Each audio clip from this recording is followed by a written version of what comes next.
صلى الله عليه وسلم هر کەسێک سێک چیە بێ پەروەردەی بکە ئەوە مژدەی یەکەم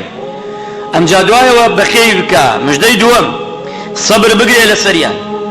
و دوایەوە هەموو ناڕەحەتەکان تێپەڕکە پێغەمبەری نازدارە فەرمێ لە ڕۆژی قیامەتە ئەم کچەی دێت ڕاوەستێ لە بەینی باوک و دایکیا و لە بەینی ئاگری دۆزەخدا ئەبێتە قەڵغانێک نە باوکی نە دایکی نایە لێ بچێتە دۆزەخەوە شەفاعەتیان بۆ دەکات ئەمە دووەمیان ئازیزانە خۆشەویستە سێهەمیان ئەچینەوە بۆ لای پێغەمبەری نازدار صلی الله عليه وسلم ئەفەرمێ هەر کەسێ ئەگەر سێ خۆشکی هەبوو ئەمجا تێتە سەرەوە نەک باوک و دایک تێتە سەرەوەی هەر کەسێ سێ خۆشکی هەبوو یان سێ کچی هەبوو براکەی چاک بێ لەگەڵیان نەک باوکی براکەی باوکی نەماوە دایکی نەماوە براکەی سەرگەورەی ماڵە سێ کچ چوار کچ پێنجیان هەیە چاک و باش بێ لەگەڵیدا پێغەمبەری خوا فەرمی عەلەیهی سەڵات وەسەلام ئەوە ئیقامەیەکی وەرگردووە لە دیوانی خوادا کە بچێتە باشتەوە ئیقامە حجەیەکی پێ بەڵگەیەکی پێ لە قیامەتە بە بۆنێ ئەو کارە و چێتە باشتەوە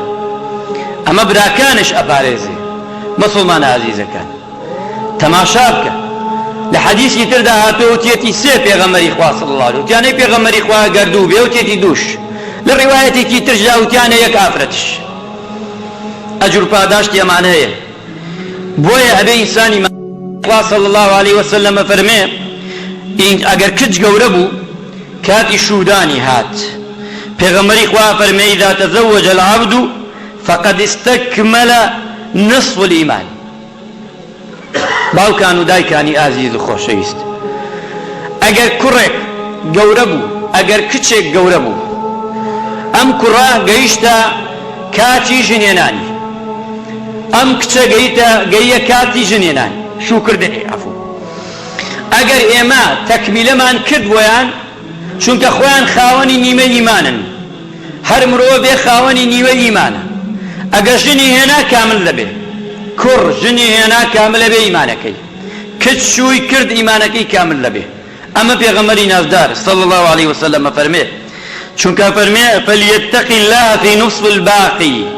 واتا با لەخوا بترسێ لە نیوەکەی تر واتا ئەگەر ژنی هێنا نیوەی کامل کردووە نیوەکەی ترشی مقەیەتی خۆی بێ با لەخوا بترسێ و بیبە بەڕێوە هەردووکی بەیەکەوە کەواتە ئەمە پەیامێکە بۆ ئێمە وەک باوک